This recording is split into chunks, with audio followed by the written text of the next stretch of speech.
Petrol diesel রান্নার gas এবং বিদ্যুতের বিল বৃদ্ধির প্রতিবাদে বনকুলের নতুন বাজারে মিছিল ও পথসভার আয়োজন করল সিপিআইএম। রবিবার সকালে অনুষ্ঠিত এই কর্মসূচিতে মূল্য বৃদ্ধি প্রত্যাহারের দাবি জানানো হয়। 28 জুন রবিবার সকাল 9টায় বনকুল নতুন বাজার এলাকায় সিপিআইএম এর উদ্যোগে একটি প্রতিবাদ মিছিল বের হয়।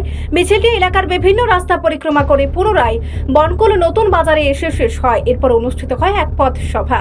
পথসভায় সভাপতিত্ব করেন সিপিআইএম এর দক্ষিণ জেলা কমিটির সদস্য সাথী ইমক।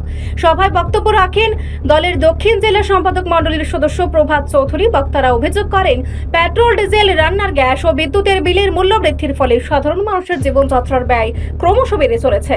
তারা অবিলম্বে মূল্য বৃদ্ধি প্রত্যাহার এবং নিত্য প্রয়োজনীয় দ্রব্যের দাম নিয়ন্ত্রণে কার্যকর পদক্ষেপ গ্রহণের দাবি জানান। 24 ঘন্টা গ্যাস জ্বলছে এখানে, অফুরন্ত গ্যাস, ত্রিপুরার মাটির নিচের গ্যাস, আমাদেরই গ্যাস, আমাদের সম্পদ। এটা কোনো ওই হরমুজ প্রণালী দিয়ে আনতে হয় না, এটাকে ইরান থেকে আনতে হয় না, এটাকে ভেনেজুয়েলা থেকে আনতে হয় না। ত্রিপুরার মাটির, আমার আপনার ত্রিপুরার মাটির গ্যাস, এই গ্যাসের কয়েক গুণ মূল্য বৃদ্ধি করিয়েছে।